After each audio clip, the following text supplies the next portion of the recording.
Voilà, D'ailleurs, donc merci. Bonjour à tous.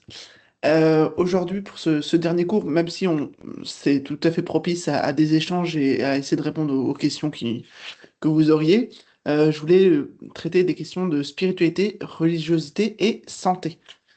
Du coup, d'aller chercher un petit peu cette dimension-là, bon, que je connais bien du côté de la psychologie, mais qui traverse un peu toutes ces expériences spirituelles et religieuses. Et pour le coup, je vais mettre mon texte plus proche de moi. Moi, c'est vraiment comme ça que j'y suis entré, d'une certaine façon, puisque quand j'ai eu mon diplôme de psychologue, j'ai ouvert un service de consultation gratuit pour les personnes qui vivent des expériences exceptionnelles à Paris.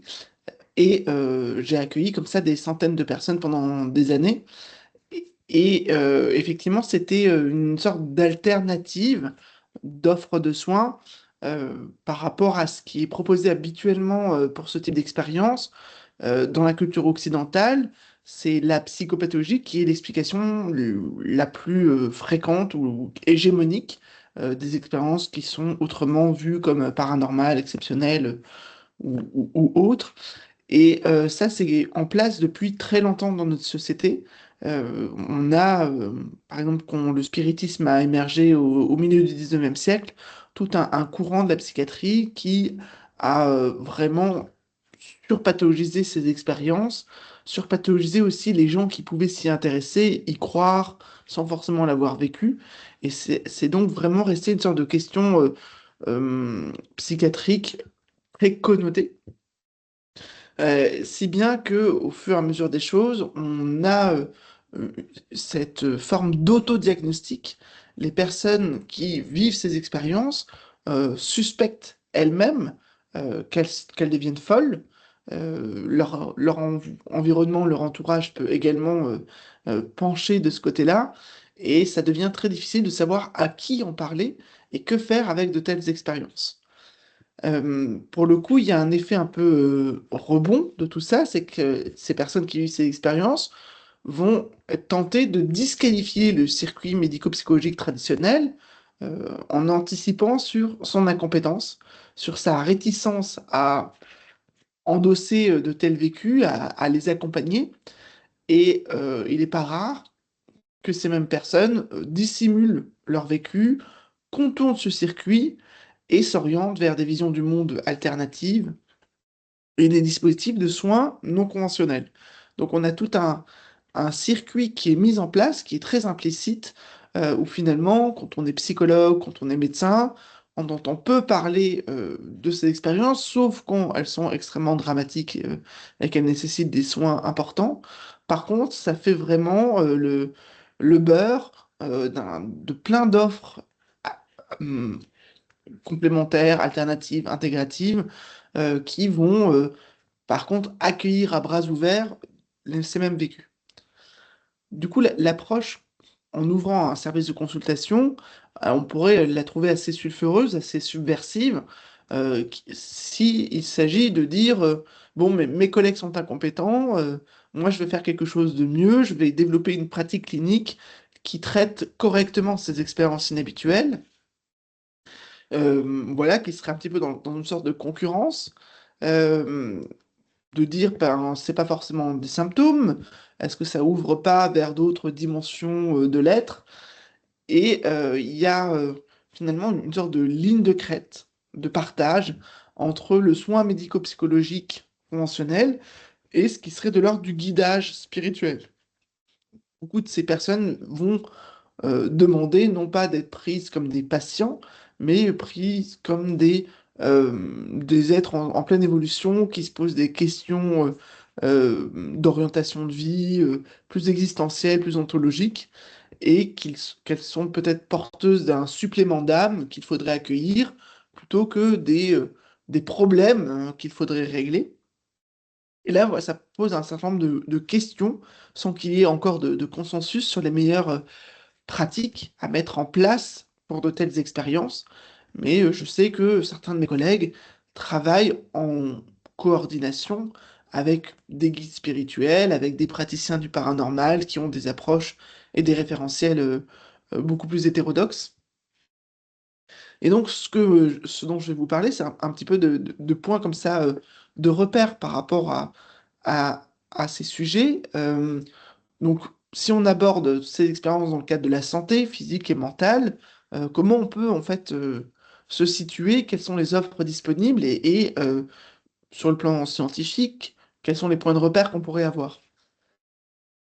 Donc, moi, mon point de repère personnellement, donc en créant ce centre, je savais que je n'étais pas absolument le premier, puisque je m'étais formé à un dispositif qui a cours en Allemagne, et là où j'ai créé mon service, c'était associé à un institut de recherche en parapsychologie, une fondation reconnue d'utilité publique, c'est la seule en France, qui s'appelle l'Institut Métapsychique International, et celle que j'ai découverte d'abord en Allemagne, à Freiburg, elle est associée à un institut pour les zones frontalières de la psychologie et l'hygiène mentale, Institut für Grenzgebiete der Psychologie und Psychohygiene, qui existe depuis 1950. Et en fait, dans le monde entier, au cours du XXe siècle, a émergé des centres spécialisés dans la recherche ou la formation sur la parapsychologie, ces études-là. Et dans le cadre de ces dispositifs de recherche, il y a toujours eu des sollicitations spontanées de la part du public en quête d'expertise, en quête d'écoute et d'aide. Pour le coup, il y a eu généralement, de façon très informelle, des médecins, des psychologues qui se sont emparés de ces sujets et de façon de plus en plus formalisée à partir du début du XXIe siècle. Donc le premier dispositif dont je peux parler, c'est l'IGPP, l'Institut pour les zones frontières de la psychologie et de l'hygiène mentale, igpp.de hein, pour aller voir le site internet. Donc ça se situe à Fribourg en Breisgau, qui est à 80 km de de Strasbourg. Et il y a toujours eu depuis la fondation cet intérêt pour les questions d'hygiène mentale en lien avec les pratiques occultes. Donc c'était une façon de dire pour le médecin et professeur de psychologie Hans Bender, qui est le fondateur, qu'il y a une question de santé publique associée à ces sujets. Des gens pratiquent ça, des gens sont bouleversés par ça, il y a parfois des modes qui font que les gens vont faire tourner les tables, s'intéresser plus à ces questions, les jeunes, les vieux, etc. Et donc, à partir des années 90, alors que Hans Bender était mort, il y a eu un projet pilote développé avec l'université de Freiburg, locale, euh, conduisant à proposer un certain nombre de thèses de doctorat pour examiner le bien fondé de cette pratique, et également un système de documentation des demandes cliniques qui étaient faites, la façon dont elles étaient prises en charge, le niveau de satisfaction. Et donc là, on a des données absolument géniales sur le plan mondial, assez uniques, qui nous donnent du recul sur plus de 3000 patients qui sont passés par ce service de consultation. Donc, il y a à peu près plusieurs centaines, à peu près 300 personnes qui consultent là-bas chaque année. Et comme il y a plusieurs interactions, on est autour de 3000 échanges chaque année qui nourrissent les réflexions de quelques praticiens. Et depuis 2003, il y avait une équipe de consultation qui proposait une formation professionnelle reconnu par l'Ordre des psychologues allemands et qui a du coup essaimé. Il y a donc tout un réseau de gens qui sont un petit peu informés sur ce type d'expérience et de prise en charge. Donc le service qui est proposé dans ce dispositif clinique, c'est vraiment un service centré sur l'expérience exceptionnelle. On va prioritairement explorer ces expériences au début de la consultation. On va parfois être amené à les dédramatiser, à conseiller. Le conseiller peut faire une sorte de transfert de connaissances en fournissant des brochures sur tel ou tel type d'expérience, avec des descriptifs, des références bibliographiques. Et on n'est pas dans un plaquage qui amènerait à forcément assimiler ces expériences à des problèmes psychologiques. On part de l'expérience subjective, on la prend au sérieux, on la déploie, et ensuite on peut voir quel type de travail, d'explication peut être examiné ensemble. Donc il y a vraiment ce premier point d'être centré sur l'expérience. Le deuxième aspect, c'est que ce sont des approches qui sont idéologiquement neutres. Le conseiller va réfléchir quant à ses propres croyances et visions du monde, qu'est-ce que ça lui fait d'entendre telle ou telle chose, et il invite le patient à faire de même, à décoller la part du vécu propre de la part de l'interprétation qui peut se montrer disponible parce que il y a une sorte de fossé d'intelligibilité et là on a besoin de mettre du sens, on a besoin de comprendre et parfois on va vers les référents culturels qui nous ont été transmis, qui peuvent être très bien ce qu'on a vu au cinéma, des choses comme ça. Et le praticien essaye souvent d'ouvrir l'éventail des hypothèses, de souligner les différentes possibilités d'interprétation pour relancer aussi un processus de pensée avec peut-être plus de flexibilité.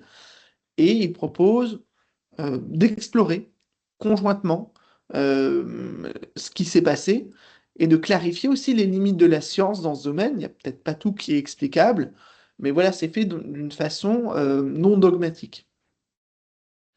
Et puis, troisième point important, c'est que cet accompagnement est strictement à visée thérapeutique.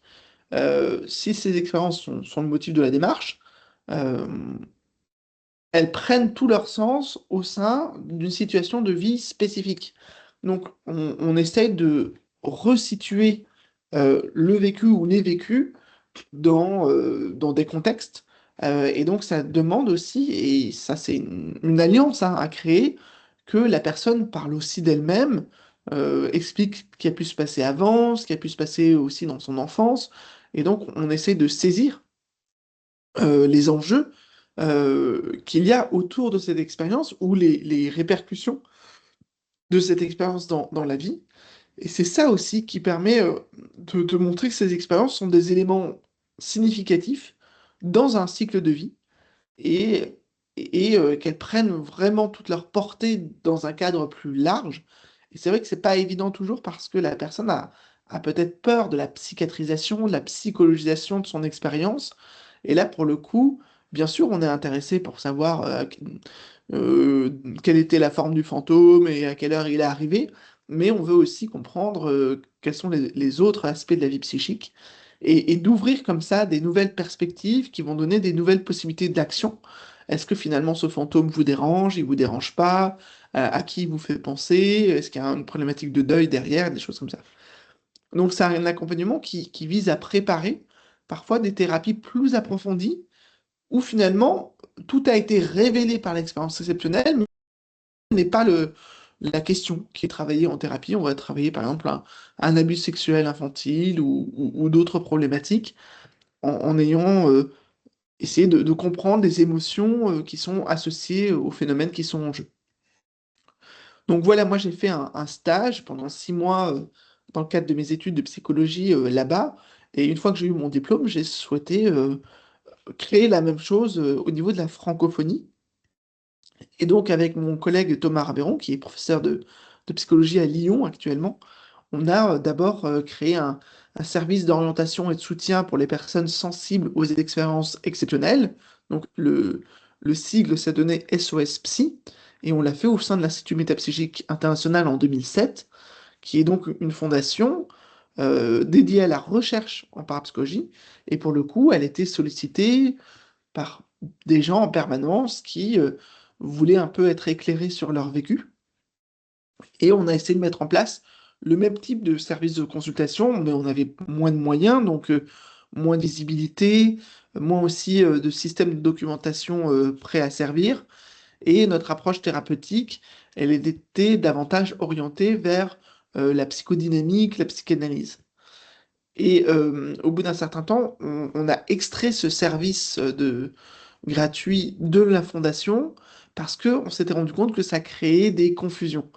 Il y a plein de gens qui oscillaient, hésitaient entre le fait d'être testés dans le cadre des recherches qui pouvaient également être faites à l'Institut, le fait de chercher une validation, une sorte d'attestation qu'ils sont bien voyants, médiums ou quoi que ce soit, et le type d'accompagnement que nous, on proposait en tant que psychologue clinicien. Alors nous, c'était gratuit parce que c'était une recherche-action. Nous faisions nos thèses sur le sujet de la clinique des expériences exceptionnelles. Donc finalement, c'était donnant-donnant. Mais on a été quand même un peu contraint de modifier ce cadre-là. Et on a créé le Centre d'information, de recherche et de consultation sur les expériences exceptionnelles. Le sigle, on l'appelle CIRCE. comme la magicienne. Et Circe, aujourd'hui, c'est un réseau de chercheurs avec quelques psychologues cliniciens qui gèrent un service de consultation, mais aussi on est amené à répondre à des sollicitations. Alors moi, j'y suis plus depuis un an, mais ils sont amenés à répondre à des demandes d'informations de journalistes, d'étudiants, etc. Encore récemment, il y a eu une émission dans le cadre d'Halloween sur, sur Radio Nova et des docteurs en psychologie qui a été formé au sein de Circe, Samuel Cossier, est intervenu dans l'émission. Voilà, par exemple. Oui, mais j'avais essayé de les contacter et les services maintenant sont payants, les Oui, consultations. c'est possible que ça a évolué. Moi, j'ai quitté avant, peut-être.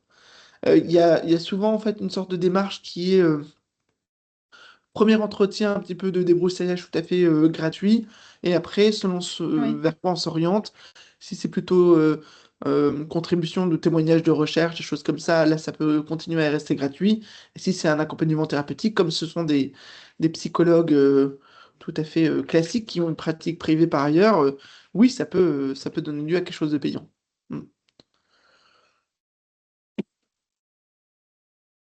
Mais du coup, voilà, je vous parle de quelque chose que vous connaissez. Mm. Oui, oui, oui.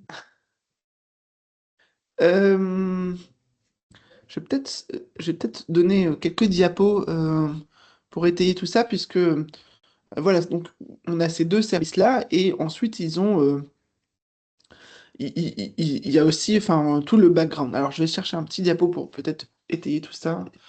Euh, je vais chercher au niveau de,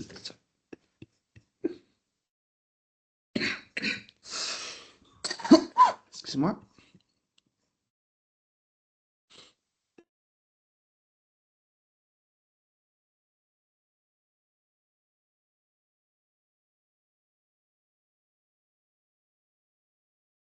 Ok. Donc, ce que je vous ai présenté, c'était en gros l'IGPP, voilà, une partie de l'équipe, le service de consultation d'information pour les personnes avec des expériences exceptionnelles, le CIRCE et la référence au livre de Thomas Rabeyron. Et là, ce que je voulais vous présenter, c'est un petit peu les modèles de classification qui ont pu être utilisés. Donc voilà Thomas Rabeyron. Et lui, il va plutôt proposer un modèle de classification qui est thématique. Donc en fait, qui se base sur les, finalement les mots, les catégories qu'on utilise assez couramment dans le langage public, mais qui sont extrêmement connotés par des prédicats anthropologiques. Donc, si on parle d'expériences mystiques, en fait, ça renvoie à toute une littérature, mais beaucoup de ces expériences, en fait, pour être caractérisées de mystiques, c'est pas forcément très représentatif comme terme. Pareil, quand on parle d'expérience de réincarnation, ou d'abduction, on a tout un cortège de choses qui sont sous-jacentes et c'est une classification utilitaire. Thomas dit que c'est la classification du jardinier qui a besoin de savoir un petit peu comment se repérer entre les fruits et les légumes, mais c'est pas scientifiquement ce qui est le plus fondé. Donc la classification que moi j'utilise, elle est basée sur plutôt l'approche de l'IGPP, qu'on pourrait dire une classification de botanistes, puisqu'ils veulent vraiment partir d'une définition phénoménologique qui ne contient pas tous les connotations qu'on pourrait avoir sur c'est quoi le paranormal, c'est quoi la réalité, est-ce que c'est pathologique ou pas. Donc ils ont une définition qui dit que ces expériences exceptionnelles sont des expériences vécues avec une qualité subjective si particulière et qui s'écartent si distinctement des modèles explicatifs de ceux qui les vivent, qu'elles ne sont pas intégrées dans les schémas cognitifs et émotionnels disponibles. Donc cette définition dit quelqu'un vit quelque chose qui lui paraît fort et qui, en plus, bug, est une anomalie par rapport à sa façon de voir le monde, façon de voir le monde qui est propre à chacun, mais du coup, il y a un hiatus qui fait que c'est difficile à intégrer à la fois sur le plan des connaissances, du cognitif et le plan émotionnel. Et cette définition, elle est très intéressante parce qu'elle est très opérationnelle, elle reste neutre, elle ne fait pas d'amalgame avec un trouble psychique, elle ne dit rien de la qualité du vécu, mais tout en l'estimant, tout en ne la dégradant pas, en disant que ça peut être effectivement des choses bouleversantes, mais elle ne dit rien de la factualité sous-jacente. Donc cette définition, moi je l'apprécie parce qu'elle oriente un dispositif thérapeutique qui peut avoir comme ça des coordonnées neutres, idéologiquement, thérapeutiques dans sa visée, et pas dégradantes, pas dénigrantes.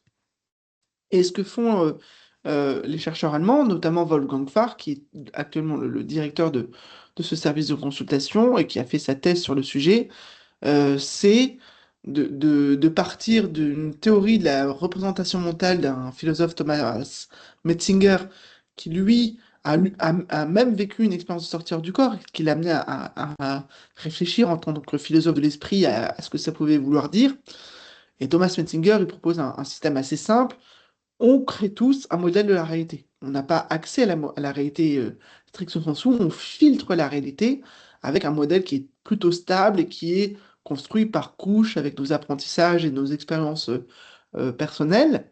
Ce modèle de réalité, on peut le subdiviser en modèle de soi pour tout ce qui va être la, les lois qu'on édicte sur comment notre vie intérieure fonctionne, comment mes pensées se présentent, comment mes pensées s'articulent avec la façon dont je dirige mon corps, etc. Et puis un modèle du monde qui vient de comment le monde est censé fonctionner, la gravité, la causalité, des choses comme ça. Et donc on a tous pas exactement le même modèle de la réalité, mais on a ces deux représentations-là. Et bon, la philosophie allemande a toujours travaillé avec cette partition entre le Im-Welt et le Um-Welt. Donc pour eux, ça paraît assez logique. Là où arrivent les expériences exceptionnelles, c'est sous forme de déviation, d'écart dans l'un ou l'autre de ces modèles, et ça va créer les deux premières grandes catégories.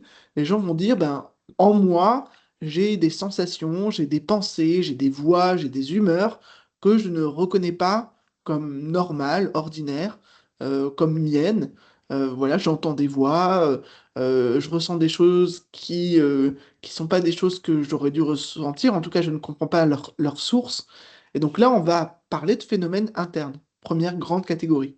Ensuite, on a des déviations dans le monde extérieur, des choses se passent qui ne devraient pas se passer, des objets se mettent à bouger, j'entends des bruits, ou j'ai des odeurs, je vois des choses qui n'ont aucune raison d'être là. J'ai tort ou j'ai raison, peu importe à ce niveau-là. En tout cas, mon expérience, c'est qu'il y a un bug dans le monde.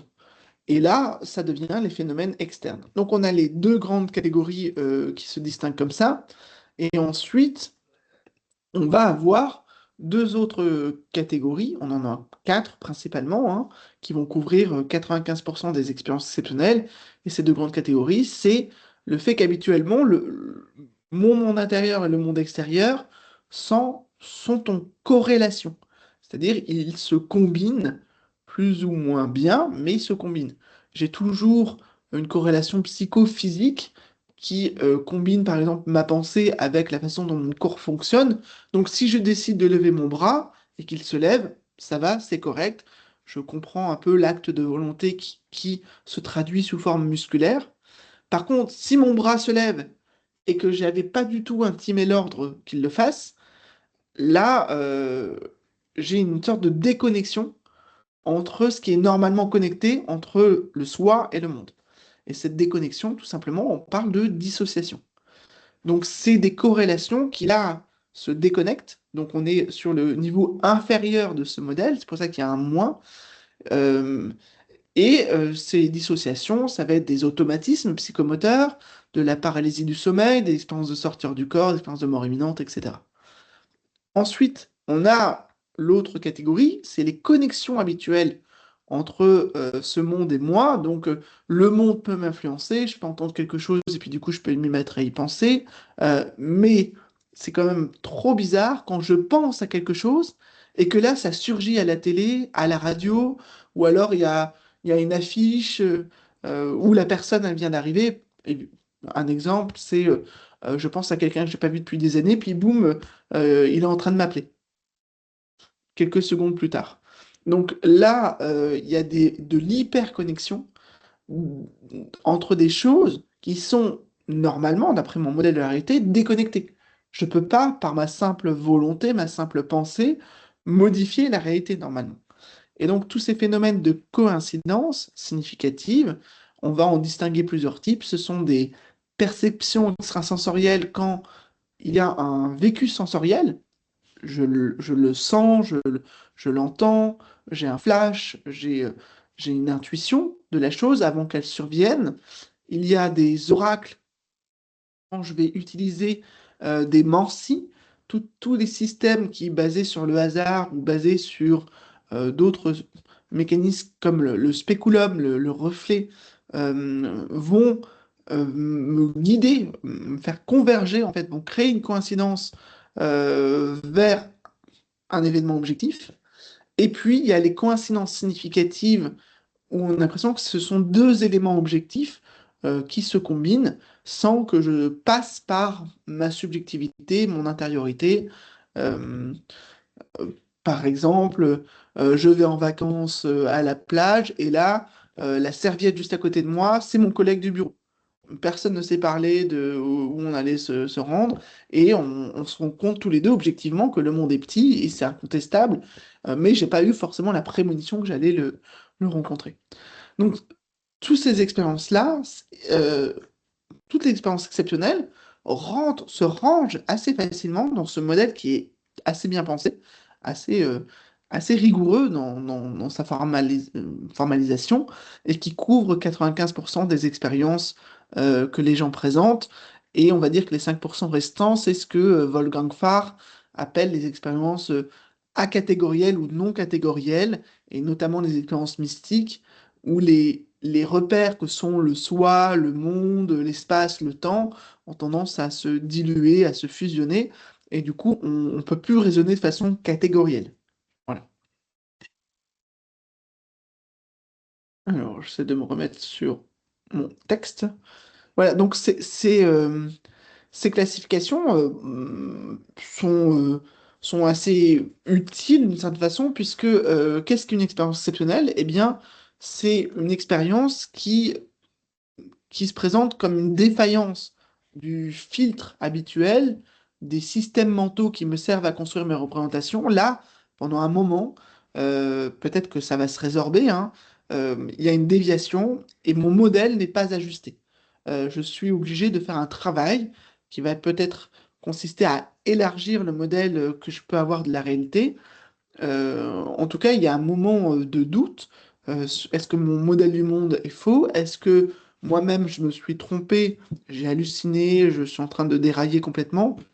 Euh, et là, la réalité semble se défaillir, se fendre, et on est assez vulnérable à ce moment-là. On cherche évidemment des conseils, on cherche à rétablir une stabilité de la vision du monde. Euh, mais c'est assez perturbant pour pas mal de gens. Je pense que je peux enlever le partage. 2 secondes. Dites-moi hein, si vous avez des questions déjà à ce niveau-là, si vous voulez que je rentre plus dans le détail des modèles qui sont en jeu.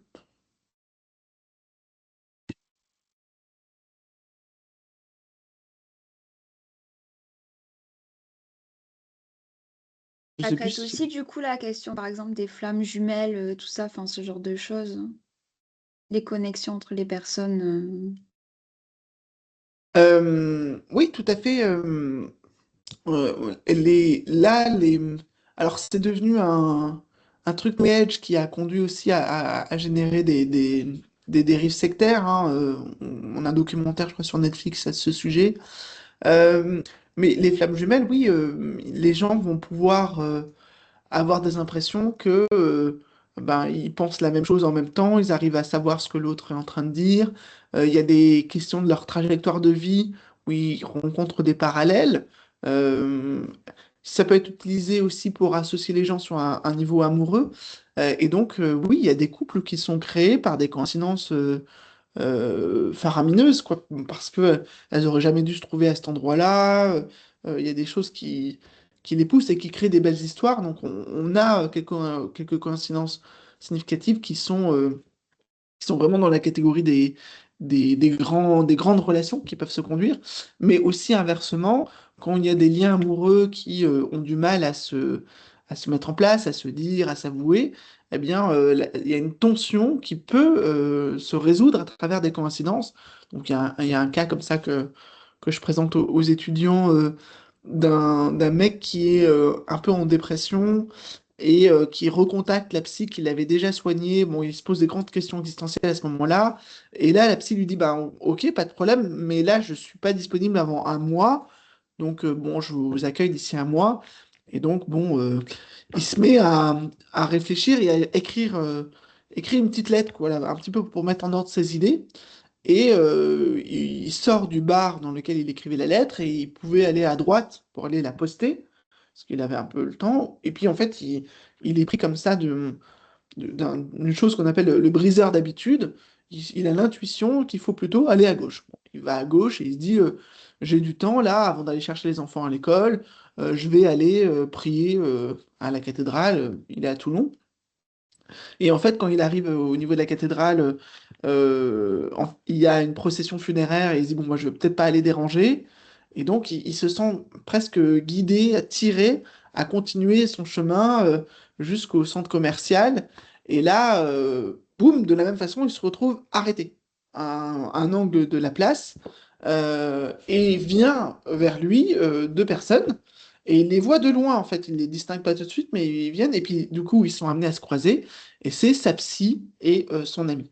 Et donc là, il est stupéfait de croiser la psy à qui il a adressé ce courrier. Il n'a même pas la présence d'esprit de lui donner la lettre qu'il a dans sa poche. Euh, et bon, en gros, il se passe pas grand-chose. Il lui dit à bientôt. Euh, et là, il y a une succession de coïncidences qui se passe, c'est que cette psy, quand finalement il se voit pour le rendez-vous, elle lui dit que c'est très étonnant parce qu'elle était en train de parler de lui à son ami. Voilà. Et lui avoue, quand moi je l'interroge, qu'en fait, il y a quand même un truc de séduction amoureuse. Il est un peu amoureux de sa psy. Et vous voyez bien comment ces liens un peu se résolvent de façon magique. Voilà, un peu tout ça. Euh, Du coup, j'avais un PowerPoint associé à ce cours. J'avais complètement oublié que je l'avais fait. Donc, je vais pouvoir l'utiliser. Donc, j'en étais un peu au système de classification de Wolfgang Farr. Je sais pas, j'espère que vous le voyez bien. Du coup, c'est assez grand pour vous. Ok. Oui. Et donc, Wolfgang Farr fait découler de ces quatre grands facteurs de cette composition 6 patterns qu'on va retrouver dans la clinique. Il n'y en a que 6 parce que l'intérieur et l'extérieur ne peuvent pas se mélanger. Autant les coïncidences et les dissociations combinées d'eux, autant l'interne et l'externe n'arrivent pas en même temps. C'est vraiment une division phénoménologique. Est-ce que ça s'est passé en vous ou à l'extérieur? Du coup, à partir de là, il dégage 6 patterns, la façon dont les gens se présentent. Et là, vous avez les chiffres sur 2356 patients de l'IGPP, de eux, comment ça se présente. Il faut savoir que, par exemple, ils ont beaucoup de hantises et apparitions, mais leur institut est très réputé et donc bien référencé pour l'étude des cas de poltergeist, des choses comme ça. Donc, vous avez pas mal de gens, un tiers des gens qui vont venir pour ça, pour les phénomènes externes, 24% qui viennent pour des présences et influences externes, donc ça, internes, pardon, c'est des voix jusqu'à des formes de possession. Ensuite, vous avez pas mal de gens qui viennent pour tout ce qui est perception sensorielle, donc des rêves prémonitoires, ou des flashs, des intuitions. Quelques coïncidences significatives comme celles que j'ai pu décrire. Et puis, plus rare, même si on pense que c'est très très présent en fait, que ça circule beaucoup, les gens qui viennent pour des questions de médiumnité, d'automatisme, où leur corps est mu sans que leur volonté ne suive, et ils peuvent penser qu'ils canalisent des entités, des feintes ou autres. Et puis une autre catégorie de cauchemars très puissants ou de paralysie du sommeil, où leur esprit est tout à fait conscient, mais effectivement leur corps est paralysé, et ils vont avoir un certain nombre de sensations, notamment de présence ou d'entités avec lesquelles ils interagissent, mais sur un registre plus externalisé par rapport à la médiumnité, où on a l'impression que ça vient du dedans. La parasomnie, vous la classez là-dedans aussi, du coup? Alors, dans les parasomnies, vous mettez quoi? Oui, c'est à peu près comme de la paralysie du sommeil, en gros, c'est se sentir figé, enfin voilà, c'est En fait, la paralysie du sommeil est une parasomnie. La parasomnie, c'est une catégorie mmh, plus générale de troubles du sommeil. d'accord. Voilà. Mais oui, dans la paralysie du sommeil, c'est pas si connu que ça, malheureusement, en termes de bagages communs de la société. Et du coup, moi, ça m'était arrivé de rencontrer un psychiatre, un professeur de psychiatrie, qui vivait des paralysies du sommeil, mais qui n'avait jamais entendu le mot, qui savait même pas que ça existait. Et du coup, les gens peuvent développer des interprétations assez puissantes de tout Oui. ça. Qu'est-ce que c'est la paralysie du sommeil? Alors, bah, du coup, je vais aller dessus. Euh, c'est un ensemble, alors on n'a pas forcément tout hein, dans ce syndrome, mais le premier truc, c'est que vous êtes conscient et éveillé, sauf que votre corps est encore dans l'état de figé hormonalement, qui fait que vous n'agissez pas vos rêves. Si vous rêvez que vous êtes en train de courir, vous ne courez pas. Vous savez qu'on on peut très bien sectionner quelques zones du cerveau, ça a été fait sur des animaux, et le chien, il est en train de courir en rêvant. Là, en fait, vous êtes dans une panique cérébrale liée au fait que votre corps, pendant l'espace de quelques secondes à quelques minutes, ne vous obéit pas, vous n'arrivez pas à sortir de votre corps alors que votre esprit est là. Et ce qui va se passer, c'est que au-delà de cette paralysie, vous allez avoir des hallucinations acoustiques avec des bruits, des bourdonnements, des sensations de présence dans la pièce qui peuvent aussi se manifester sous forme d'apparition. Là, vous avez une image d'incube et de succube, puisque vous avez aussi des sensations de pression sur la poitrine. Vous pouvez vous enfoncer dans le lit, ou alors avoir l'impression inverse de flotter dans le lit. Et ça va jusqu'à des impressions tactiles d'ordre sexuel, où finalement vous êtes tellement soumis à cette entité qui envahit votre environnement qu'elle peut abuser de vous sexuellement. Et c'est pour ça que les incubes et les succubes ont une connotation sexuelle. Il y a Oui, eu vous le vouliez cas, dire. oui, je disais juste qu'il y avait eu plusieurs cas dans le monde, au Royaume-Uni, d'une femme qui avait justement dit avoir des relations sexuelles avec un fantôme. Et en fait, elle faisait enfin, tout simplement. C'était de la paralysie du sommeil, du coup, mais elle était passée même à la télé, elle avait fait des interviews, etc., puisque elle trouvait ça incroyable. Vraiment, elle avait vraiment la sensation comme si elle avait une relation sexuelle, mais en fait, enfin, pas du tout. C'était vraiment quelque chose voilà. Bah, sur le plan, sur le plan subjectif, ça peut aller jusqu'à l'orgasme ou au trauma, hein. Il y Oui, a c'est ce qu'elle vraiment. disait. Oui. Mais là, on parle de fantômes, avant on parlait de démons, et on parle également d'extraterrestres. On a tout un ensemble de travaux sur le syndrome d'enlèvement par extraterrestre et le lien avec les parasomnies, quoi. Donc là, voilà, c'était des petits descriptifs sur automatisme et médiumnité, et puis du coup, les autres dont j'ai parlé, hantise d'apparition, c'est donc le monde extérieur qui présente des mouvements, des changements des objets, des phénomènes acoustiques. Alors les frappements, en anglais, ils appellent ça raps. C'est des bruits, mais qui semblent venir de l'intérieur du mur, de l'intérieur des meubles. Les bruits de pas ou de voix ou de sonnettes ou de coups de téléphone, c'est des bruits qu'on appelle mimétiques parce qu'ils imitent des sons qu'on aurait l'habitude d'entendre, sauf il y a rien derrière. On décroche le téléphone, il n'y a personne qui a appelé, on ouvre la porte, il n'y a personne qui a sonné ou qui a frappé, etc. Et puis, du coup, pour les C'est des présences phénomènes un peu influençantes. poltergeist, du coup. C'est ça, poltergeist et apparition ou hantise et apparition.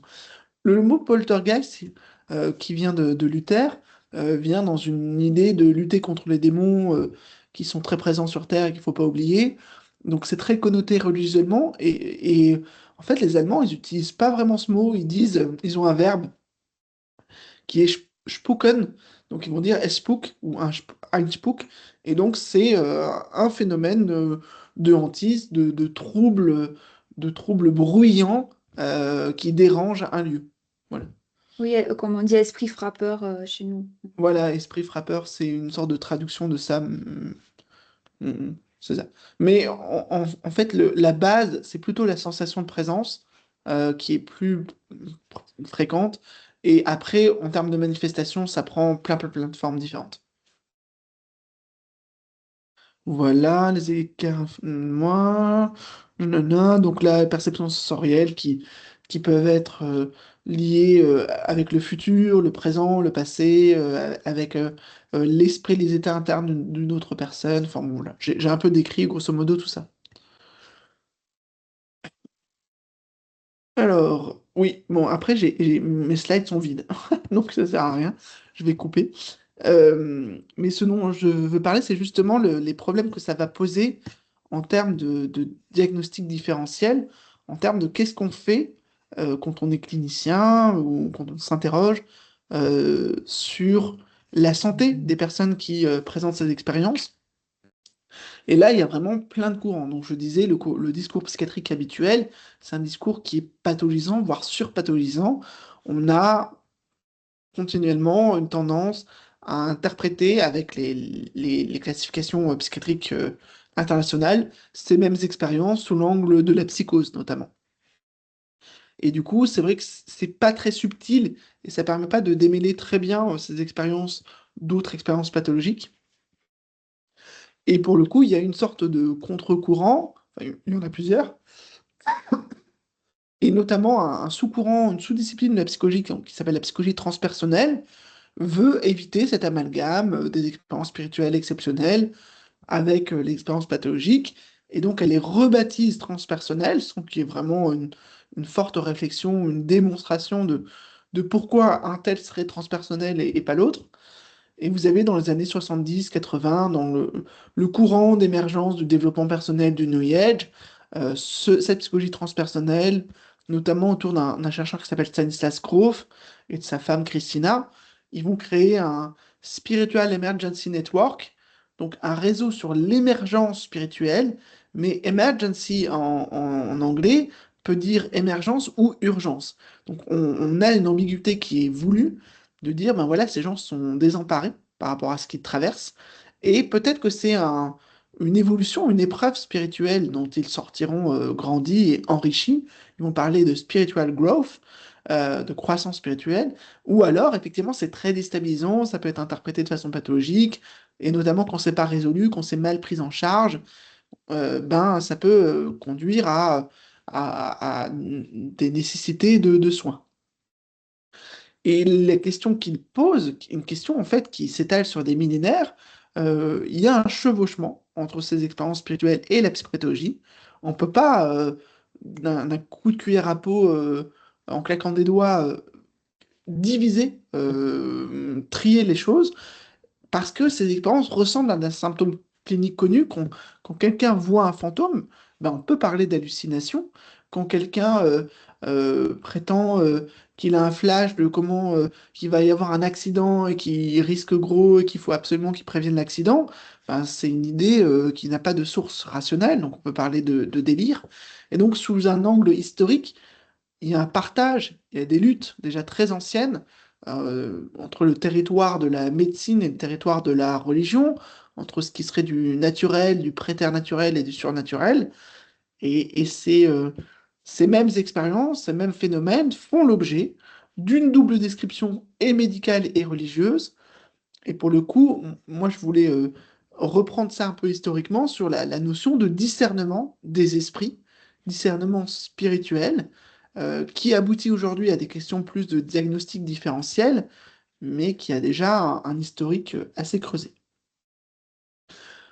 Donc historiquement, le discernement, ce serait une expérience universelle.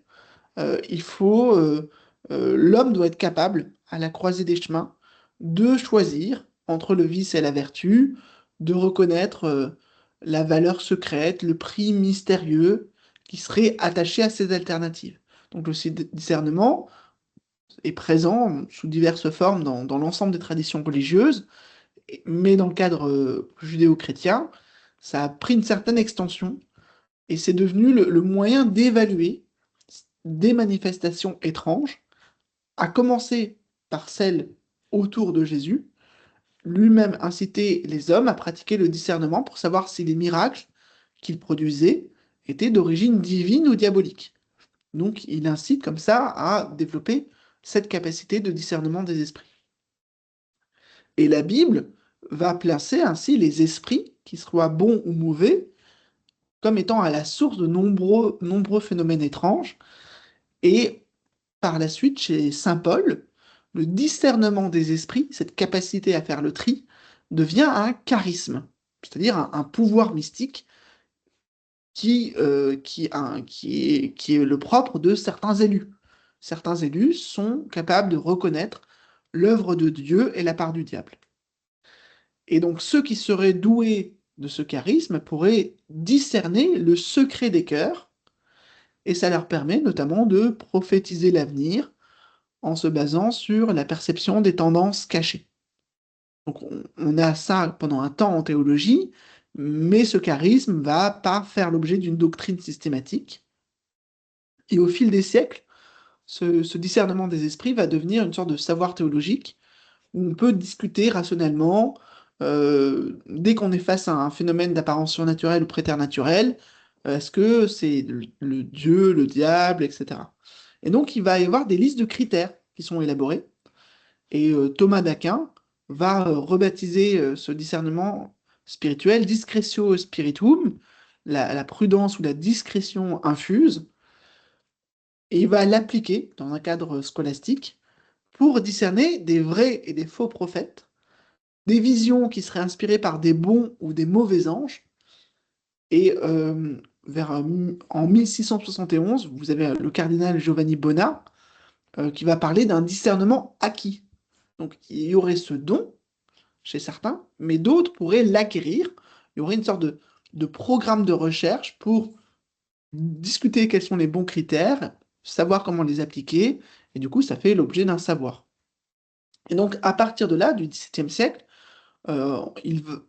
vous m'interrompez hein, si je vais trop vite, ou s'il y a des questions, euh, ce cardinal va revendiquer comme possible la formation progressive et méthodique par l'art et l'éducation, per modum artis et doctrinae, d'un jugement qui se contente de déceler et classer méthodiquement certains symptômes. Donc là, on aurait une sorte de super savoir sur le discernement. Donc ce discernement acquis, il est encore faillible, conjectural, il est sensible au progrès scientifique, au changement culturel, mais on rentre dans quelque chose d'une sorte de scepticisme méthodique euh, qui est pas uniquement du ressort de la philosophie de la science, qui se développe dans un cadre aussi de critique théologique. Et donc ce cardinal Bonnat va l'appliquer à des phénomènes de connaissance spirituelle, que sont les extases, les visions, les songes prophétiques, les visions intellectuelles, les apparitions et les révélations. Donc là, on a un travail qui s'opère depuis la théologie pour discerner ces phénomènes, et ça va occuper une place assez centrale dans la pensée, en tout cas de Bonnat, et il va s'intéresser à la puissance du démon ou à l'opération de Dieu, et il va traiter de cas pathologiques et non pathologiques. Voilà, il va vraiment aussi rentrer dans ce terrain médical. À partir du XVIIIe siècle, les théologiens vont puiser dans ce discernement acquis pour contrecarrer les arguments qui viennent de la médecine. Et la médecine, à ce moment-là, elle tente d'étendre son domaine, la science des Lumières, etc., pour rendre compte des soi-disant mystiques, possédés, convulsionnaires, entrancés, stigmatisés ou prophètes. Et la médecine, elle se prétend capable de dire ce prophète est un malade mental, voilà, un aliéné. Donc là, on voit bien que ça se télescope, il y a du frottement entre les territoires, et donc il y a d'importants débats de découpage de ces territoires. On retrouve tout ça chez Stéphane Gumper et Frank Larowski dans ce dictionnaire de psychopathologie et psychologie des religions. Et donc là, les critériologies que chacun a développées vont servir de rempart apologétique inhérent au christianisme face à toutes ces attaques qui dénoncent l'authenticité des miracles, le caractère surnaturel des phénomènes mystiques. Donc là, les théologiens vont affiner encore leurs arguments progressivement au contact de leurs adversaires. Ils vont intégrer une part d'acceptation qu'il y a de l'illusion, qu'il y a de la psychopathologie dans de nombreuses revendications. Ils vont dire tous les possédés ne sont pas vraiment possédés, et il y a une médicalisation, une psychologisation qui fait que la frontière, elle est quand même très mobile à ce moment-là. Et ça va aboutir au maintien d'une catégorie de préters naturels qui correspond à des merveilles, à des prodiges dont les origines ne sont pas surnaturelles, qui va devenir plus tard la catégorie du paranormal au XXe siècle, et qui s'inscrit dans la lignée de la catégorie problématique de la démonologie de l'Antiquité, les daemons, euh, qui étaient déjà des entités un peu difficiles à classer. Donc là, on a tout un cheminement, hein, ce discernement des esprits, il a vraiment des siècles et des siècles d'affinage.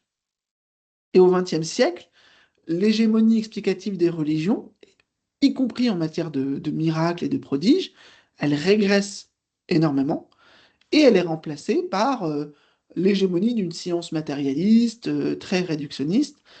Et, euh, et, et donc, il y a l'explication dominante quand on est mystique, possédé ou quoi que ce soit, quand on a de l'inédit, ben, c'est l'hystérie, par exemple. Donc là, il y a un vrai recul euh, qui entraîne aussi un autre mouvement, qui est l'émergence d'une spiritualité détachée de la religion, non religieuse, qui va exploser au cours du XXe siècle dans des mouvements comme le New Age, comme la psychologie transpersonnelle dont j'ai parlé, et qui va réclamer euh, aussi d'une autre façon, hein, par un autre côté, de reconsidérer ces mêmes phénomènes qui ont été phagocytés par la science médicale, tous les phénomènes mystiques, on pourrait dire. Et dans la deuxième partie du XXe siècle, on va avoir de nouveau une redistribution des cartes avec des outils scientifiques pour montrer, ben voilà, tel phénomène dit mystique ou telle expérience exceptionnelle, elle a aussi des bases neurophysiologiques, elle a aussi des bases psychologiques qui font qu'on ne peut pas simplement l'expliquer médicalement. Il y a aussi parfois des phénomènes comme la télépathie ou la prémonition qui font l'objet d'études scientifiques en laboratoire, et ça donne du grain à moudre, des nouveaux atouts pour contrer l'explication réductionniste matérialiste. Euh, le discernement des esprits était considéré depuis très longtemps comme nécessaire pour la direction spirituelle des âmes. Donc, ce qu'on appellerait aujourd'hui la psychothérapie. Donc, quelqu'un qui était un accompagnant spirituel, un directeur spirituel, directeur de conscience, devait être capable de faire preuve de discernement des esprits. Et ça va c'est au-delà de chercher les aspects psychologiques, les émotions, les caractères psychologiques des gens, mais ça implique déjà un niveau supérieur de conscience qui se réduit pas à l'inconscient ou au subconscient. On intègre dans ce discernement des esprits, dans le cadre de la direction spirituelle des âmes, des formes d'intuition de ce qui se passe spirituellement. Euh, À une époque, oui, pardon, le prêtre dans les confessionnals qui faisait plus cet office de justement de psychologue entre guillemets du coup, puisque les gens ils allaient raconter leurs problèmes ou enfin voilà, au confessionnal les dimanches. Donc, ouais, tout à fait. Et ce prêtre, il a presque une formation de relation d'aide. Il peut passer pour un psychothérapeute pour plein de choses, mais après, il essaye de garder quand même un pied dans le religieux, et notamment dans ce qu'il va proposer en termes de prière, de soins moraux. Euh, et le prêtre, il est limité un petit peu par ce qui est autorisé dans son référentiel. Euh, Par exemple, les prêtres chrétiens, ils ont très mal digéré tout ce qui est pratique spirit, l'intervention d'esprit, ils ne digèrent pas les énergies subtiles qui viennent de mouvements culturels différents, le magnétisme animal, etc. C'est heurté aux conceptions catholiques. Il y a toujours eu un intérêt, des questionnements, des prêtres qui ont pratiqué le magnétisme animal, par exemple. Vous avez mon collègue là, Francesco Baroni qui vient de publier plusieurs articles en fouillant les archives du Vatican à ce sujet. Voilà, c'est assez extraordinaire les interactions qu'il y a entre spiritisme, magnétisme et Vatican. Mais voilà, les questions très scientifiques, expérimentales de réalité du psy-PSI, donc les facteurs inconnus derrière les phénomènes paranormaux, ça, c'est indigeste pour les religieux. Donc, on voit bien ils ont un ancrage culturel, historique, de, d'avoir leur propre codification des bons miracles et des trucs sataniques, mais ils ont du mal à évoluer aussi rapidement qu'évoluent les mœurs culturelles. Ce qui fait que les directeurs de conscience qui pratiquent aujourd'hui le discernement des esprits sont aussi des gens qui sont sortis des religions établies, qui créent des autres religions, qui créent des sectes, ou qui se revendiquent de courants intermédiaires ne se référant pas à une institution religieuse. Et tout ça, voilà, vous m'arrêtez hein, si je vais trop vite. Donc on a des siècles d'opposition entre science et religion, des siècles d'opposition entre magie et religion, et maintenant une partition entre science, magie et religion qui est très dynamique, très vivante. Je donne un exemple. Dans le DSM-4, donc le Manuel diagnostique et statistique des troubles mentaux, la version 4, elle est parue en 94, mais il y a eu tout un lobbying en amont qui est venu de la psychologie transpersonnelle pour essayer de nourrir une approche non réductionniste de certaines expériences et croyances religieuses et spirituelles. En l'occurrence, euh, des chercheurs, des personnes qui avaient aussi vécu les choses, ont pressé l'équipe de direction, la task force du DSM-4, pour négocier une nouvelle catégorie débarrassant certaines expériences religieuses ou spirituelles de cette connotation pathologique.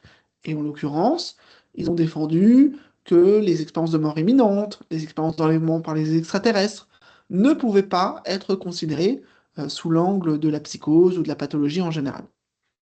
Et ils avaient des arguments à l'appui en disant, regardez, on a évalué des cohortes de gens qui ont vécu ça, ils présentent des profils de santé mentale tout à fait corrects, avec même des bienfaits. C'est nouveau, on ne connaissait pas ça au 19e siècle ou au début du 20e siècle, et donc il faut réajuster nos critères. Et ce qui est très étonnant, alors ils n'ont pas obtenu exactement ce qu'ils voulaient, d'avoir un chapitre à part ou des choses comme ça, mais ils ont obtenu une annexe dans le document qui fait 1000 pages, hein, donc si vous voulez, ça correspond à une demi-page, dans lequel il y a une catégorie de problèmes religieux ou spirituels qui doivent être traités avec des pincettes, avec une sorte de bulle de non-droit psychopathologique, donc une zone différente. Et c'est notamment des expériences pénibles en rapport à la conversion à une foi nouvelle. Donc quelqu'un qui était chrétien qui devient musulman, ou qui perd la foi, qui remet en cause sa foi, et que c'est très pénible. Ça l'engage en fait sur le plan humain. Eh bien ça peut être étiqueté problème religieux ou spirituel, et ça doit être dégagé de toute considération, genre il est en dépression, il a des troubles anxieux. Voilà. Donc c'est pas grand-chose, mais on voit bien comment il y a une sorte de dialogue nouveau avec des acteurs nouveaux qui négocient une place différente pour l'expérience spirituelle. Alors ça, c'était dans le DSM-4. Dans le DSM-5, il y a eu des travaux de recherche, des colloques, des livres entiers pour élargir cette catégorie et lui donner plus de place, sauf que ça n'a abouti à rien, ils n'ont pas changé une ligne. Et donc là, pour l'instant, c'est un échec de ce lobbying de la psychologie transpersonnelle. Ça n'empêche pas les recherches de se poursuivre et le fait qu'il y ait pas mal de chercheurs, de départements, notamment dans le monde anglo-saxon, de psychologie transpersonnelle, qui creusent encore cette frontière entre psychiatrie et religion. Donc voilà, moi j'avais publié en 2010, je crois, un article à ce sujet déjà. Et ce qu'il faut comprendre, c'est pourquoi ça évolue si peu, malgré le fait qu'il y a plein de travaux. Notre interprétation au moment de l'article, c'est qu'il y a dans le DSM un enjeu stratégique qui est de racheter la concurrence. Donc on voit bien que le discours qui est porté par ces acteurs-là, c'est un discours, les psychiatres comprennent rien du tout à ce qui se passe, ils surpathologisent, ils surmédicamentent les gens, ils sont dans le tort. Et donc le DSM, en laissant une micro-place aux revendications quasi antipsychiatriques de la psychologie transpersonnelle, il leur a dit, bah oui, on vous écoute, on vous intègre, et de cette façon-là, ils rachètent la concurrence. Hein. Ils leur disent, ben, continuez à bien travailler, et puis on va vous intégrer davantage, et en même temps, ils n'ont pas fait grand-chose.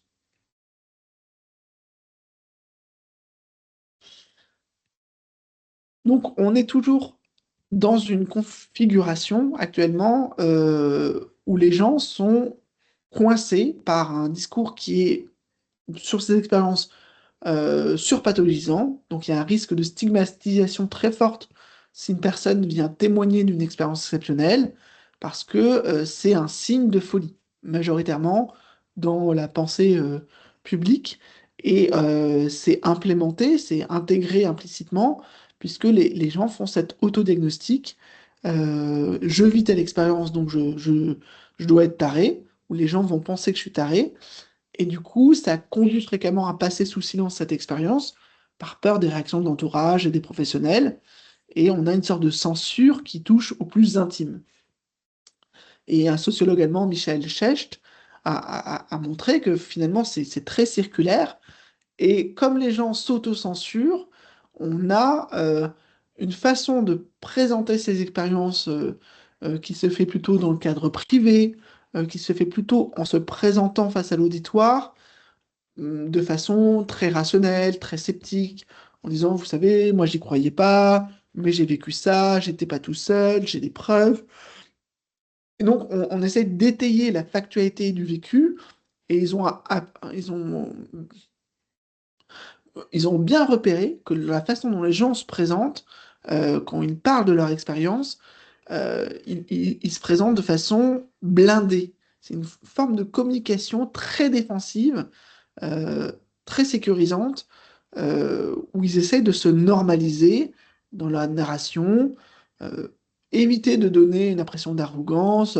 Voilà, moi je vous dis les choses telles qu'elles sont, objectivement. J'ai pas la prétention de savoir ce qui s'est passé, mais voilà, il y a eu ça, quoi. Après, aujourd'hui, avec les réseaux sociaux, ça se popularise quand même assez, enfin, pas mal parce que, enfin, moi, je vois, je fais de la radiesthésie assez régulièrement. Bah, je le fais pour moi, hein, donc en privé, je me filme pas ni rien. Mais je sais qu'il y a beaucoup de personnes qui font des tirages de tarot ou justement ce genre de pratiques et qui se filment sur les réseaux sociaux et qui en font carrément un business à part Oui, entière. Donc, c'est vrai que ça se démocratise un peu plus que j'ai remarqué qu'il y a quelques années où effectivement les gens faisaient ça plutôt pour leur plaisir et le faisaient dans leur coin chez eux tranquille.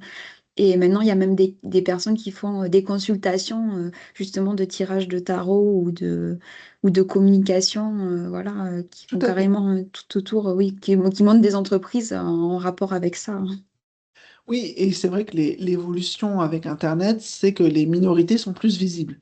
Je suis pas sûr que ça ait changé le rapport en termes de stigmatisation, puisque à chaque fois qu'il y a un discours qui émane des institutions publiques, que ce soit le monde académique, le monde politique, voilà, ou les médias, ce sont des charlatans. On se moque des Oui, sorcières sur TikTok, des radiesthésistes. Il n'y a pas de reconnaissance et de légitimation de tout ça. En tout cas en oui, France, oui. hein, il y a des pays où il y a des choses qui bougent un peu à d'autres vitesses, comme en Suisse, comme aux Pays-Bas, comme aux États-Unis ou au Brésil.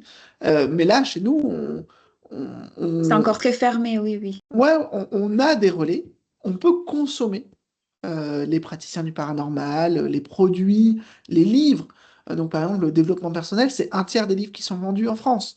Donc, on est des surconsommateurs du paranormal et du spirituel. Par contre, c'est pas un truc qu'on met vraiment en avant et dont on se glorifie facilement. Non, ou alors on le met pour, par exemple, là, quand je suis à la Cultura récemment, bah, pour Halloween, là, par contre, ils s'étaient bien mis en avant. Bah, pour donner des exemples, moi je suis contacté par l'Est républicain cet été pour faire une interview. Les journalistes sont très informés du sujet, ils ont lu mes travaux, on fait une interview filmée pendant plus d'une heure avec plein d'éléments. Et je m'étonne pendant quelques mois que rien ne soit diffusé de cette interview. Et là, on m'explique que c'est diffusé le vendredi 31 octobre. Donc pour Halloween, l'interview d'une heure devient une interview de 2 minutes 30, où mon propos est complètement déformé. Et on me fait pas du tout relire la description et le titre qui est donné à la vidéo, et on me présente comme un parapsychologue, qui est un titre pas du tout protégé, que je revendique pas du tout, et qui est très décrédibilisant. Bien sûr, c'est typiquement le type d'interview qui est attrapé par mon université, et comme c'est une intervention médiatique, donc voilà, c'est diffusé, mais moi bon, j'ai l'habitude de ce genre de tour de passe-passe, mais très clairement, ça me dessert totalement. Mais ça dessert tout le milieu, en fait, et aussi la crédibilité de ce genre de pratique. Donc, enfin, Voilà, et donc ça c'est assez typique. Il y a un filtrage culturel qui continue à se faire avec des opérateurs qui sont pas forcément malveillants en eux-mêmes, hein. Les journalistes que j'ai rencontrés n'étaient pas malveillants, mais après ils ont une équipe éditoriale qui leur dit oui, bon, les développements très compliqués, genre les nuances et la complexité, ça n'a pas sa place. On veut du truc spectaculaire et les gens vont cliquer sur le truc si tu le sors à la bonne période, genre Halloween ou pendant l'été quand les gens s'ennuient, des choses comme ça, quoi. Et donc on voit bien il y a implicitement un traitement qui maintient dans une sous-culture, dans les marges culturelles, ces questions. Même quand ça vient d'un universitaire ou quoi que ce soit, il y a toujours une mésinformation du public à ces sujets, ce qui, en parallèle, oblige les gens à se positionner par rapport à ce discours ambiant. Et, euh, et donc les gens vont dire, moi je suis pas fou, mais j'ai vécu ça. Et ils vont parfois aller dans un discours d'au-delà de la psychopathologie, donc très critique par rapport au discours psychiatrique, et disent, mais vous savez, moi je suis plus le même, j'ai une seconde naissance, j'ai eu un choc existentiel, et il y a plein de formulations à laquelle le développement personnel ou, euh, ou la psychologie transpersonnelle, enfin, ce que vient appuyer et proposer, c'est de dire, voilà, j'ai évolué, effectivement, j'ai une croissance spirituelle, je suis plus la même personne, et, et- et donc il y a vraiment une sorte de récupération dans la vision du monde qui se dégage, de gens plus évolués, des mutants spirituels. Et voilà, il y a tout un cortège, presque un folklore qui s'est créé là-dessus et qui alimente des visions du monde alternatives, des réseaux alternatifs hétérodoxes, des thérapies alternatives sur lesquelles on peut très facilement venir taper en disant, mais vous voyez, c'est tous ces gens qui viennent faire du chamanisme, qui prennent des psychédéliques et tout ça, c'est des dérives culturelles, c'est l'irrationnel. Et en même temps, on ne se rend pas compte de la façon dont, en rejetant de l'espace culturel légitime ces mêmes expériences et ces discours scientifiques, on participe à nourrir et à alimenter ces marges, ces praticiens du paranormal qui accueillent, encore une fois, à bras ouverts ces gens. Et il y a un autre aspect, c'est que il y a tellement peu d'intégration sociale légitimée de ces expériences que les gens qui vivent ces vécus, je vous disais, la question c'est à qui je vais en parler? Eh bien, oui. je vais chercher des gens qui sont comme moi. Et donc, je peux aller sur TikTok parce qu'il y a des minorités visibles, mais on va aussi avoir des gens qui créent des associations de pairs et danse, sur le modèle, par exemple, des entendeurs de voix. Les entendeurs de voix, ça démarre dans les années 80 aux Pays-Bas. J'entends des voix, mais je refuse le discours qui m'assimile à un schizophrène. Je pense que mes voix, c'est peut-être un don de médiumnité. Eh bien, je me rassemble entre gens qui vont pas me juger de la même façon. Et il y a des traitements horizontaux, un peu par mode de communauté. Et ça enfle, ça enfle, ça enfle. Et en France, actuellement, vous avez 50 groupes d'entendeurs de voix. Non, mais c'est vrai. Mais en plus, on peut être totalement rationnel et il peut nous arriver quelque chose et puis qu'on puisse essayer de l'expliquer par toutes les manières scientifiques que l'on veut ou médicales, on n'arrivera pas à l'expliquer dans tous les cas.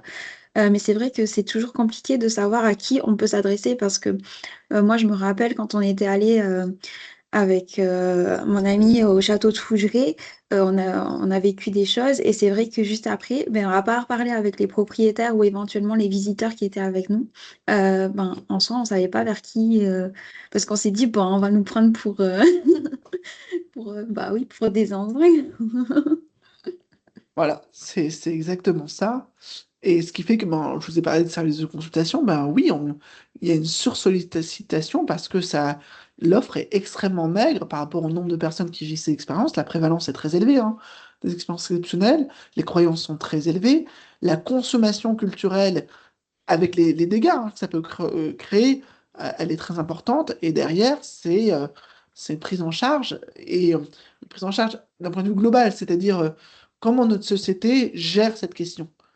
Médiatiquement, scientifiquement, socialement, elle la gère très mal.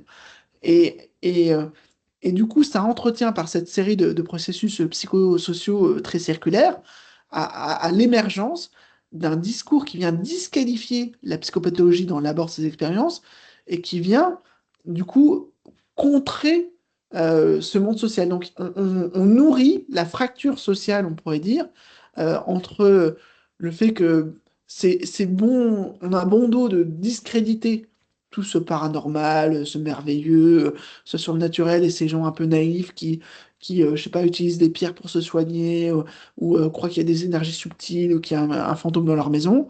Et en même temps, quand ça arrive, on n'a aucune ressource mise à disposition pour ces gens-là. Et, euh, et du coup, on dénonce des dérives qu'on contribue à alimenter.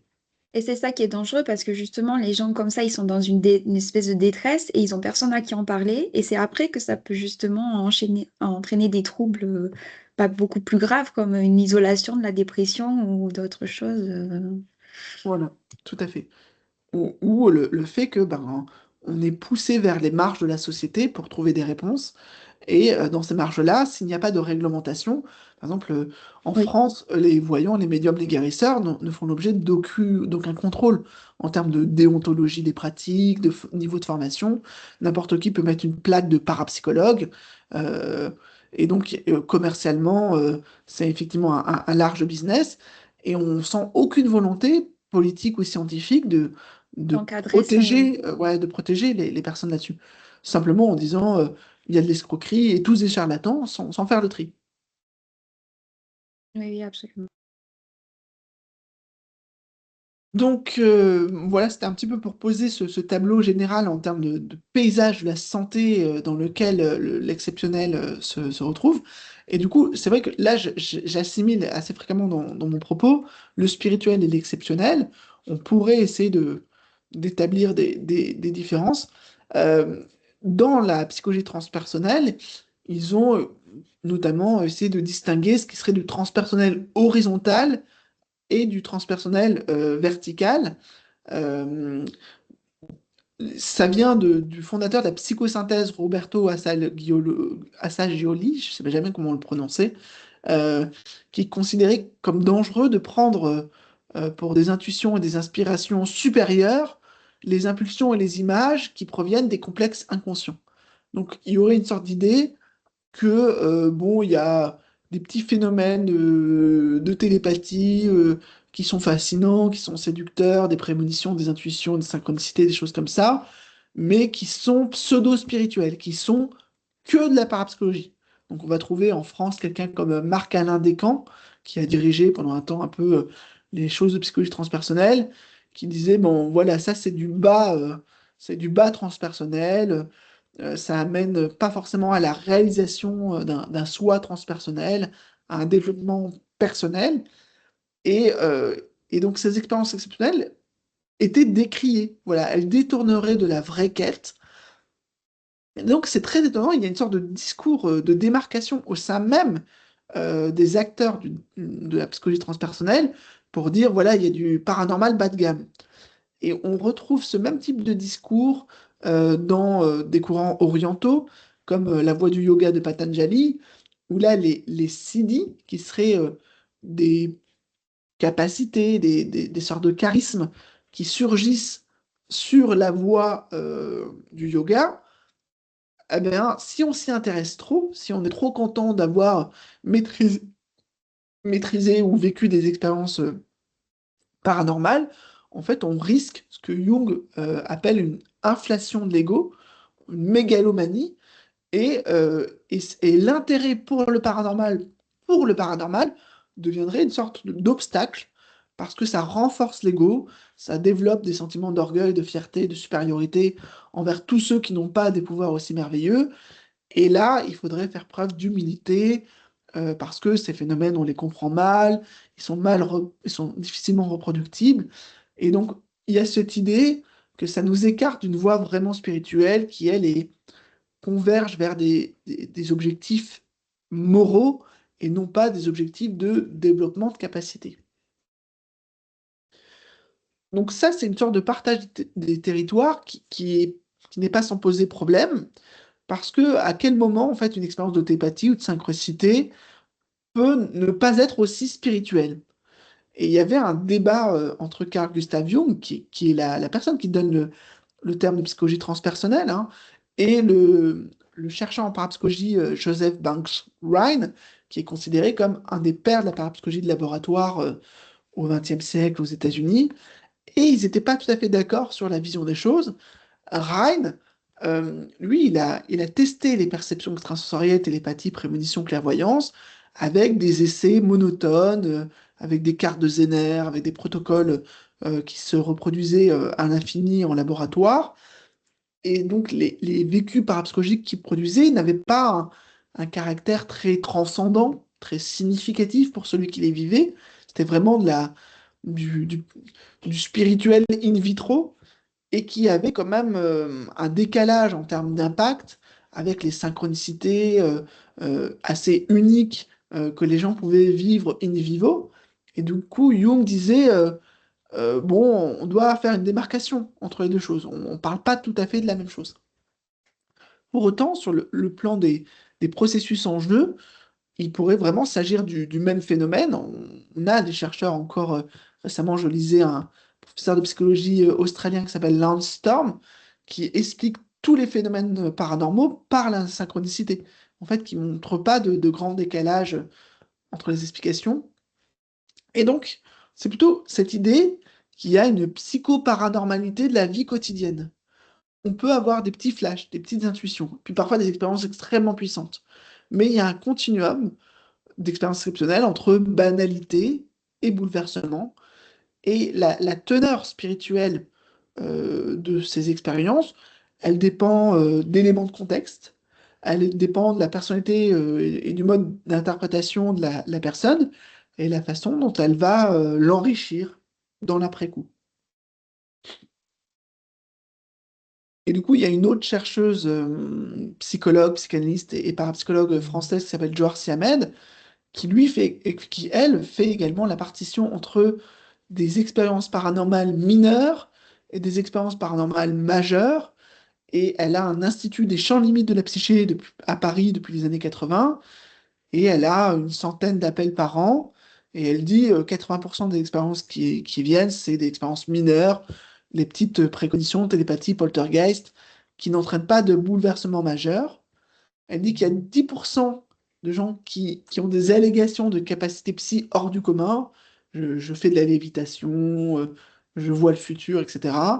Et 10% d'autres qui sont des expériences majeures, assez rares, euh, du coup, où là, elle a pour elle des choses qui dépassent un petit peu la vie quotidienne et, euh, et qui sont souvent assez dramatiques et nécessitent un accompagnement important parce que ça va être du psy affolant, dit-elle.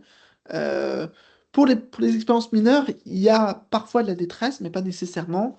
Et du coup, quelques entretiens, des informations succinctes, des lectures, ou une attitude qui est un peu dédramatisante vont suffire à rassurer la personne. Et c'est un épisode bizarre de la vie, mais qui va trouver son sens, qui va s'intégrer dans la trajectoire de vie, alors que les expériences majeures sont plus spectaculaires, largement supérieures aux capacités psychiques de l'individu, qui ne parvient pas à faire face, et donc il va avoir des éprouvés assez terrifiants, et qui a du mal à démêler ce qui est paranormal, spirituel et psychiatrique dans ces cas-là. Il y a des thématiques d'influence, par exemple, de possession, des déplacements, des secousses du lit, du mobilier, des objets. Les gens vont être perturbés dans leurs repères spatio-temporels et ils ont des angoisses majeures de type paranoïde. Ils ont des persécuteurs, des esprits qui apparaissent, qui les manipulent, des voix qui sont souvent hostiles. Et, et là, il y a des dimensions pathologiques, il y a aussi des dimensions parapsychologiques. Et là, le problème, c'est qu'il y a très peu de cliniciens qui intègrent ces deux dimensions. Souvent, en fait, les gens qui présentent une possession, on va vraiment les traiter du côté de la schizophrénie. On n'a pas trop les internes et les psychologues ne sont pas formés à des modèles plus enrichis pour voir les choses différemment. Parce que oui, il y a du deuil, des expériences traumatiques, etc. Mais il y a aussi des aspects culturels et spirituels qui se mélangent là-dedans et qui complexifient en fait les tableaux. Et là, pour le coup, effectivement, sur le plan clinique, très peu de cliniciens sont bien préparés à étayer tout ça. Je dis ça parce que, notamment en Allemagne, ils ont, vous avez vu, un 24% de présence et influence interne, donc ils ont l'habitude d'avoir des gens qui se présentent sous la forme de possession. Sauf que ils se sont rendus compte, ils ont développé des interventions cliniques pour gérer la possession, qui ne font appel ni à l'exorcisme, ni à les médications psychiatriques. Et donc, ils ont une intervention psychothérapeutique construite qui règle la plupart des problèmes d'influence interne, et c'est pas très connu en fait. Et la plupart des cliniciens ou des exorcistes n'ont pas du tout ce volet-là en fait à disposition. Et là, pour le coup, c'est bien dommage, on va dire. Et Mais donc, souvent, oui, allez-y. dans beaucoup de cas, les expériences majeures, comme vous dites, elles sont précédées de plusieurs expériences mineures qui sont pas prises en compte dès le début. Et souvent, les gens ils se disent, bon, c'est pas très grave. Ils essayent d'expliquer ça par des phénomènes dits classiques, jusqu'au moment où justement ça les touche limite physiquement et que ça devienne vraiment envahissant dans leur quotidien. C'est là qu'ils se disent, ah, il faut réagir maintenant. Mais en général, au début, quand ça leur arrive, enfin, de ce que j'ai vu ou lu, ils prennent pas. Enfin, comme vous dites, il y Tout a à un fait. peu du déni, quoi. Tout à fait. J'ai un exemple qui me vient en tête, c'est une personne que j'ai rencontrée qui a développé des formes de médiumnité dès son plus jeune âge, parce que son père est mort quand elle avait 5 ans, et elle avait eu déjà des phénomènes associés à ça. Le jour de la mort de son père, elle lui a offert une sorte de potion imaginaire de poison, comme pour dire tu vas mourir. Et il avait d'ailleurs bu un coup ce soir-là et il est mort au volant. Euh, Par la suite, elle a eu d'autres épisodes. Elle a eu du mal à intégrer tout ça. Il n'y avait pas forcément beaucoup d'accueil dans son milieu culturel. Et une fois adulte, il se trouve qu'elle va avoir une relation de couple extrêmement toxique avec un mec qui se met à la battre, à la tromper, etc. Alors qu'elle était très intelligente et elle se pensait protégée de ça. Sauf qu'elle va vivre cette relation toxique pendant un certain temps, et au sortir de cette relation toxique dans le réel, elle va avoir une relation toxique avec un esprit qui va la persécuter jour et nuit, euh, lui guider ses actions, à faire des voies invasives, et elle va avoir besoin de soins spirituels qu'elle va aller chercher dans différentes communautés pour faire face à tout ça. Et ça dure pendant des années aussi. Donc là, psychiatriquement, on pourrait faire une lecture ouais, d'entrée dans la schizophrénie ou de troubles dissociatifs très graves, complexes, mais effectivement, les expériences mineures ont précédé tout ça, et si elle avait eu peut-être un espace d'élaboration différent, elle aurait peut-être évité tout ça.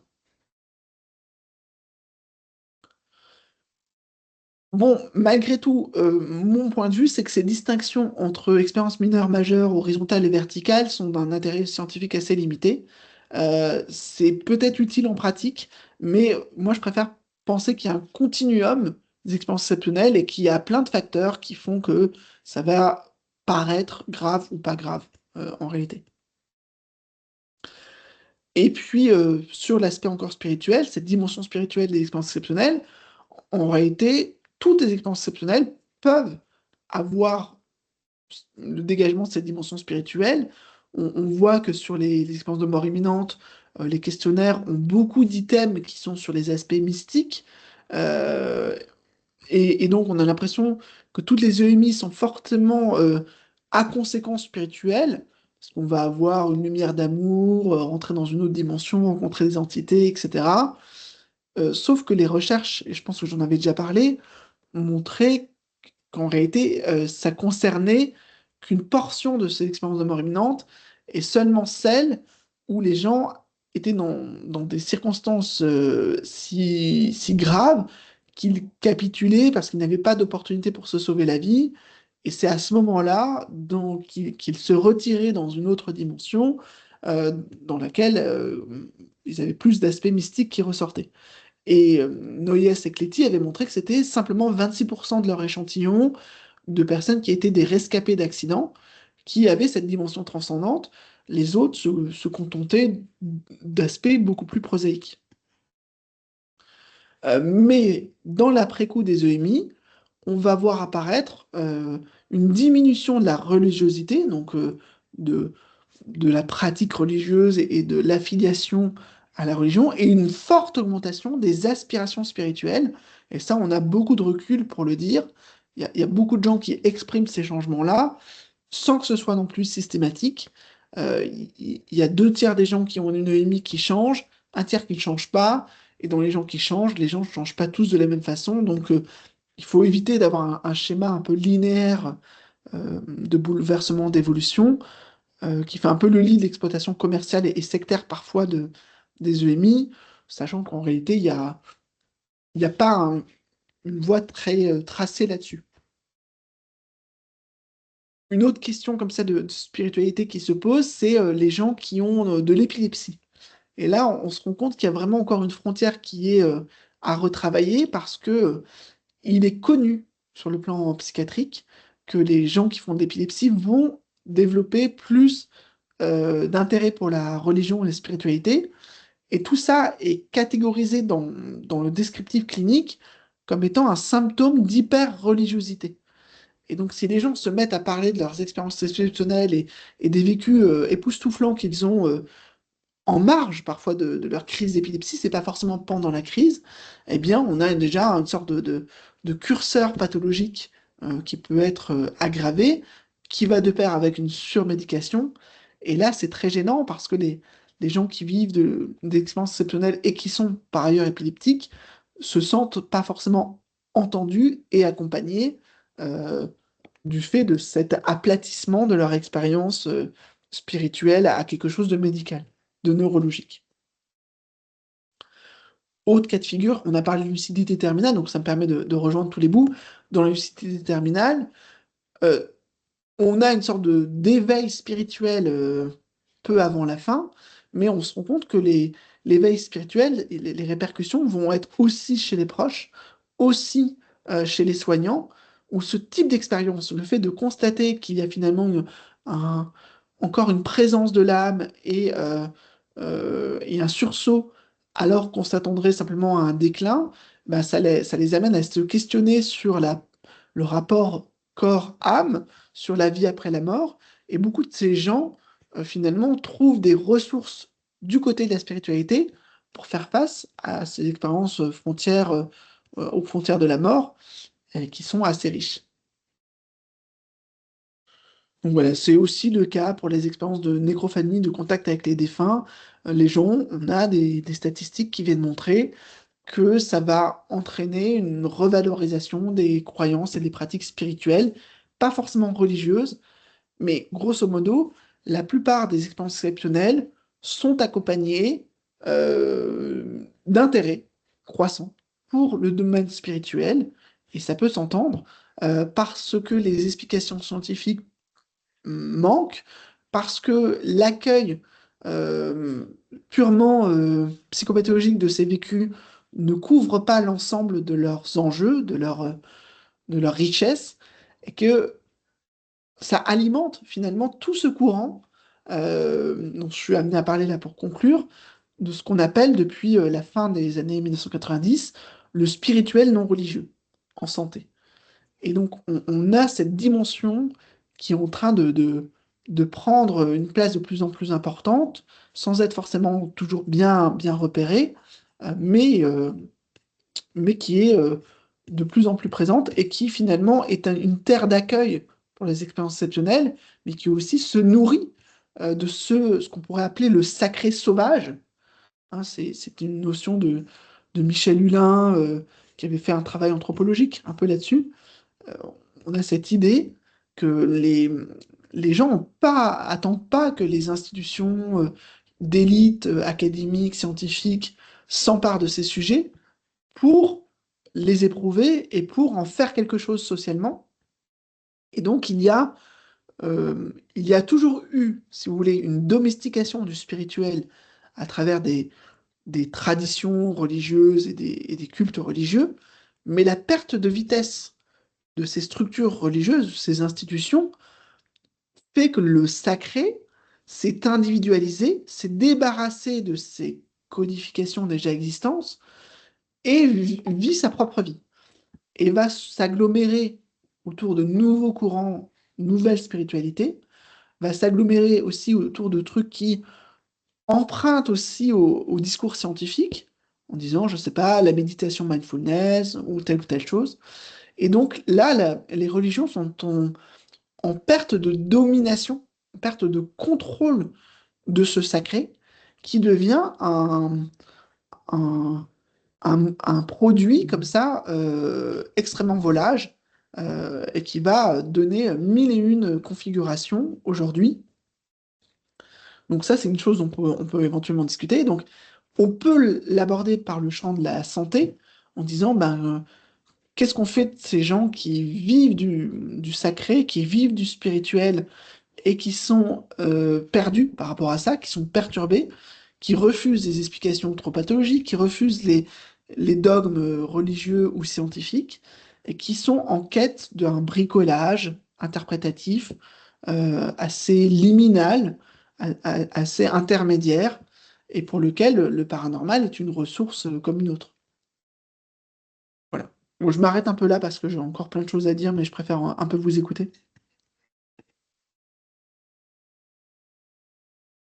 En Afrique particulièrement, au Togo, moi, parce que c'est mon pays, alors il y a beaucoup de ces expériences-là et religieuses, donc spirituelles, des phénomènes un peu paranormaux.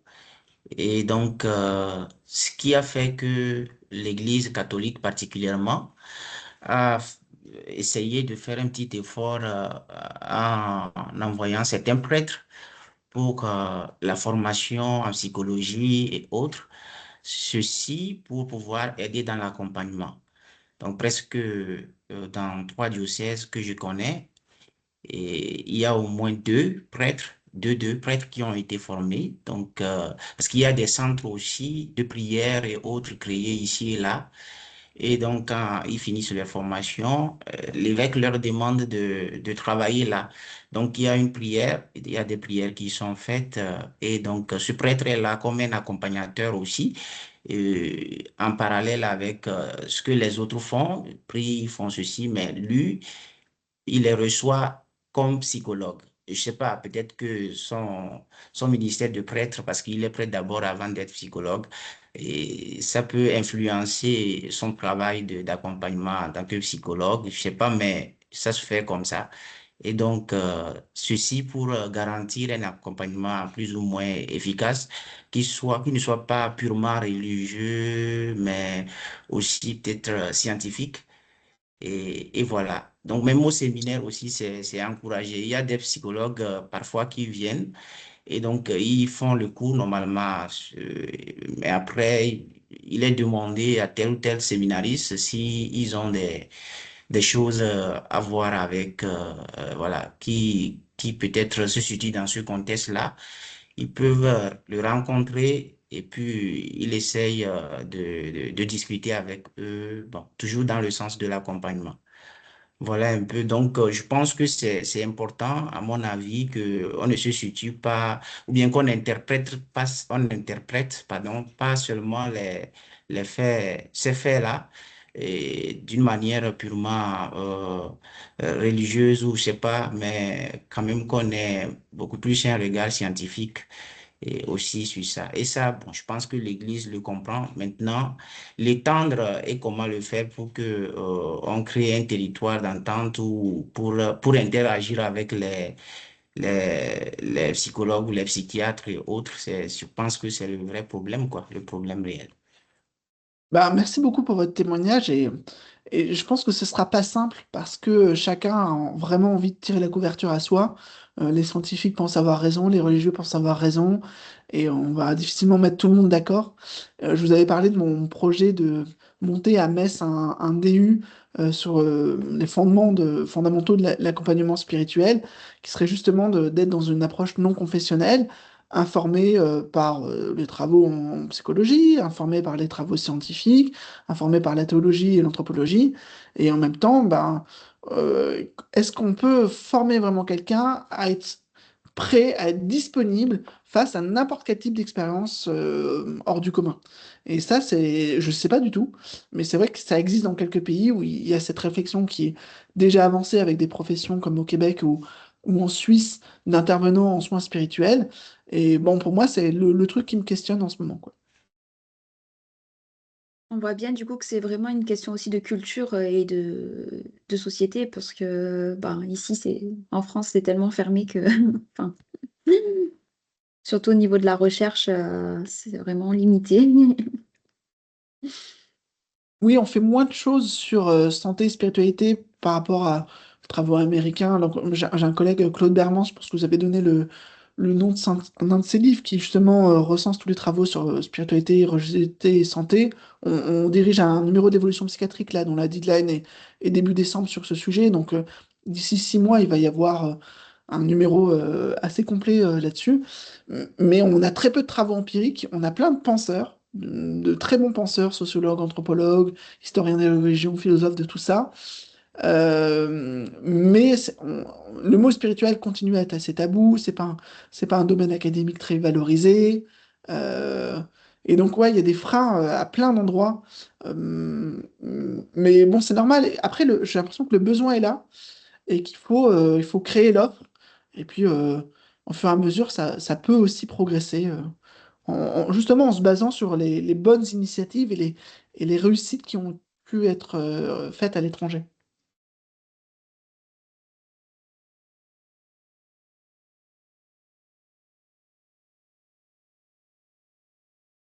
Voilà, du coup, je sais pas si vous avez des questions sur ce cours-ci ou sur les autres, ou plus généralement sur ce que vous devez faire dans votre dossier. Ah, justement, par rapport au dossier, je voulais savoir, on vous l'envoie par mail, du coup, c'est ça? Puisque moi, je l'ai fini le mien, mais du coup, je voulais savoir Oui, s'il oui, c'est fallait ça, vous me que l'envoyez par je mail. vous l'envoie par mail. Oui, aucun Ok. problème. Parfait. Vous faites des colloques, enfin, sur Metz éventuellement, enfin, sur ce sujet-là Alors, qui va arriver. effectivement une série de colloques. Euh, on a plein de choses. On a un colloque sur les expériences exceptionnelles aux frontières de la vie, de fin de vie en fait, qui est le 4 et le 5 décembre à Nancy, qui est gratuit. Et voilà, on va aborder lucidité terminale, nécrophanie, plein d'autres choses. On a en février, là j'ai pas, il n'y a rien en ligne, mais je vais normalement le 12 et le 13 organiser un colloque sur les trans à la clinique des expériences exceptionnelles, donc les états ordinaires de conscience.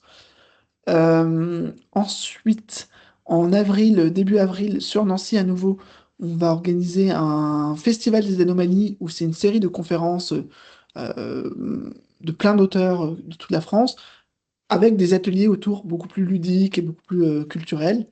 Donc c'est assez fun. Et en mai, là, le 6 mai, on fait quelque chose à Metz, c'est parler avec les morts.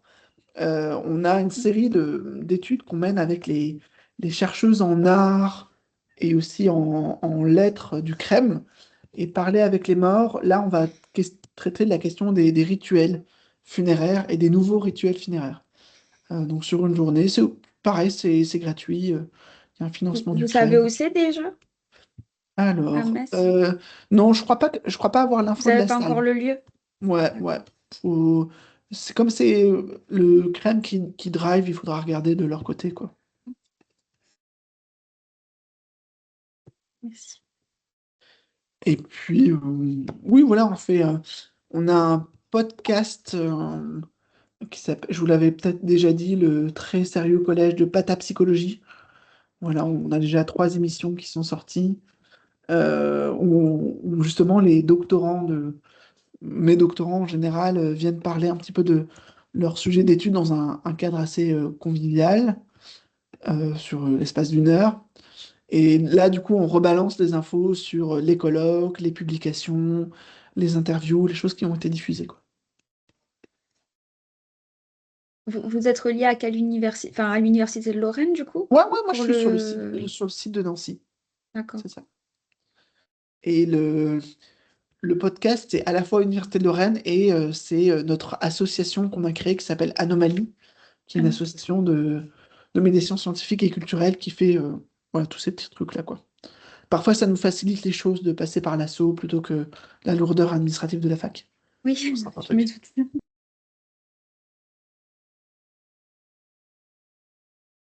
Voilà, bah en tout cas, merci pour votre. Comme j'ai pas fait de pause, je vais m'arrêter là, hein, pour votre participation, vos échanges, vos questions.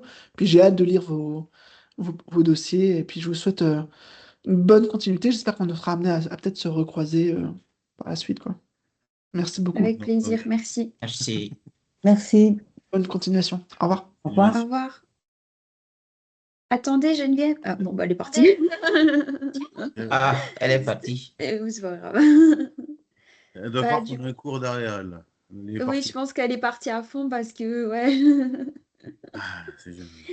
Parce que, ouais, moi, Donc, je l'avais ouais. même pas noté le cours de Monsieur Chadi. En fait, j'avais noté celui de psychologie, mais je n'avais pas noté qu'on avait cours avec lui Voilà, et en fait, ce matin. aujourd'hui, il a cours, lui, jusqu'à 11h à l'aider, visiblement. Ouais. Et donc, j'ai envoyé un message quand Geneviève m'a dit, oh, on a cours avec Hassan à 10h30. J'étais assez étonné. Donc, j'ai envoyé un message. Il m'a dit que bah, ça l'étonnait parce que lui, c'était après. Enfin, en gros, c'est que lui, il avait cours hop, hop, hop, hop, hop, de 9h à 11h. Et pour lui, on avait cours cet après-midi. Ah, ah oui, mais du coup, ouais, cet Et ils après-midi, ont ça rajouté bloque. le cours de patristique. Oui, bah oui, ça, ils nous l'ont mis. Je l'ai vu que ce matin. Ouais, on a eu une mail ce matin. Oui, bah J'ai oui, du envoyé une coup. photo du mail pour qu'il voit. Du coup, il proposait de le faire aujourd'hui de 11h15 à 13h15, mais c'est un peu limite, c'est court quand même, hein. Ça fait court. Ça fait court, on enchaîne. Alors je sais que bon, on peut faire un truc vite fait, même manger devant lui, il s'en foutra un petit peu, mais Oui, bah oui. Après, faut voir qu'est-ce qu'ils proposent comme créneau pour... voilà. Donc là, il est en cours jusqu'à 11h, donc moi je lui ai envoyé un message pour lui demandant de me donner les dates Oui, où il est pour libre, qu'on convienne d'une ses autre date, horaires. au pire la semaine prochaine. Oui, et puis voilà, on voit la semaine prochaine, je lui ai demandé les dates et heures, et puis je vous les Mm. proposerai.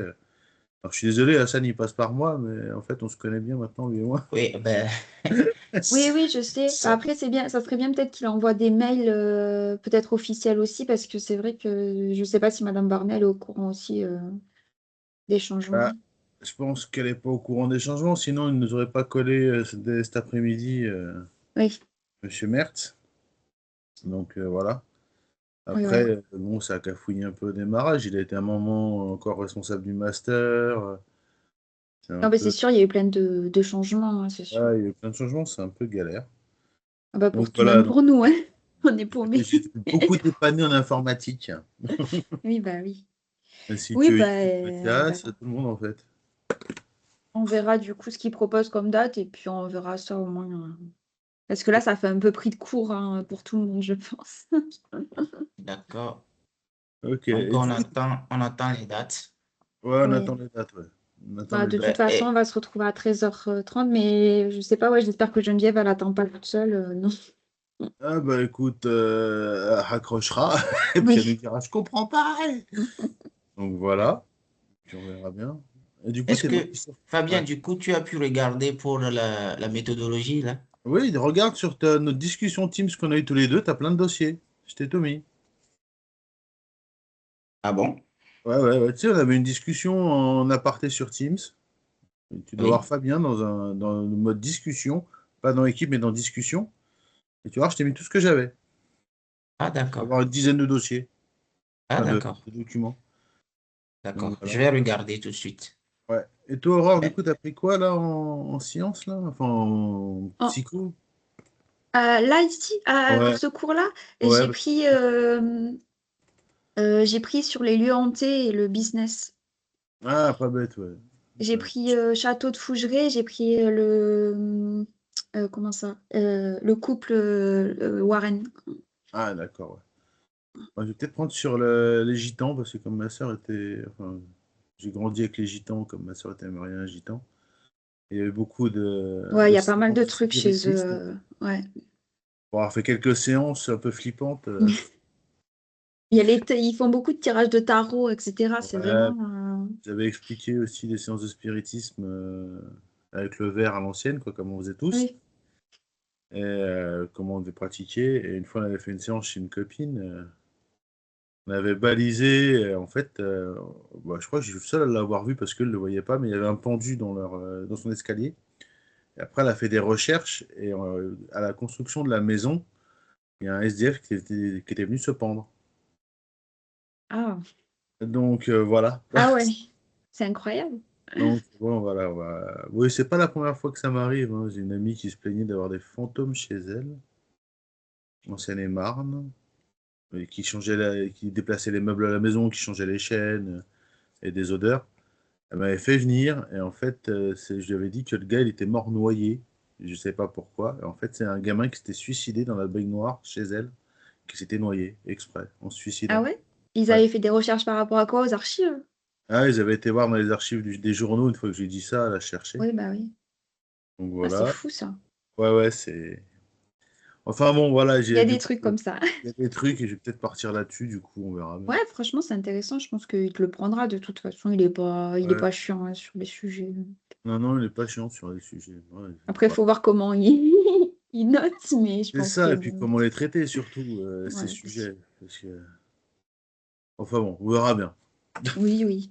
Bah, Je de savais toute pas façon, trop on se quoi. voit cet après-midi après 13h30. Ouais, ouais, là je C'est vais un aller. prêtre, le monsieur, là.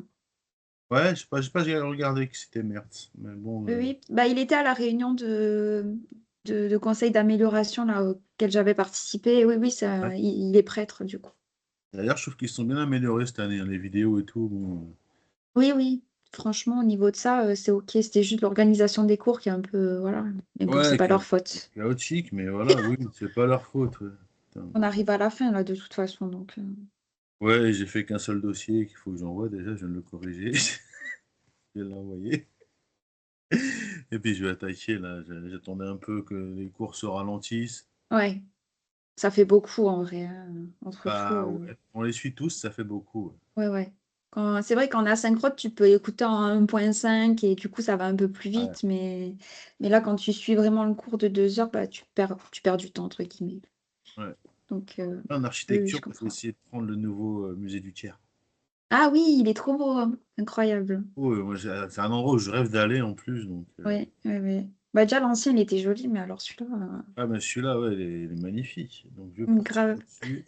Et j'ai trouvé un truc que ma femme avait, que j'ai utilisé. C'est le traité de géométrie sacrée. Ah, oh, ah, je connais pas ça. C'est chouette. C'est dans tous les bouquins qui vont avec le nombre d'or, en fait. Ah, oui, bah oui. Ok. Donc, c'est Robert Lolor qui a écrit ça. Et c'est édition Trajectoire. Et il y a même des trucs sur la musique sacrée, du coup. Ah, bah trop bien pour Monsieur Foll. Ouais, ouais, bah oui, donc j'ai pris le cantique de comment? De Jean Racine. Ah, ah oui, c'est beau.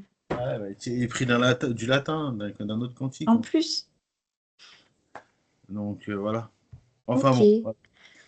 Bon, on voit ça tout à l'heure. Je vous Ouais, laisse ça marche. préparer, Bon mais je vais appétit aller. Ouais. Au entre-temps. revoir. À C'est tout. bon des yaourts, t'as vu? Non, je vois pas, hein. Je vais t'appeler dessus, d'accord? Je t'appelle dessus, comme ça tu vas aller voir. À tout de suite. D'accord. Merci. Allez. Oui. Tout à l'heure.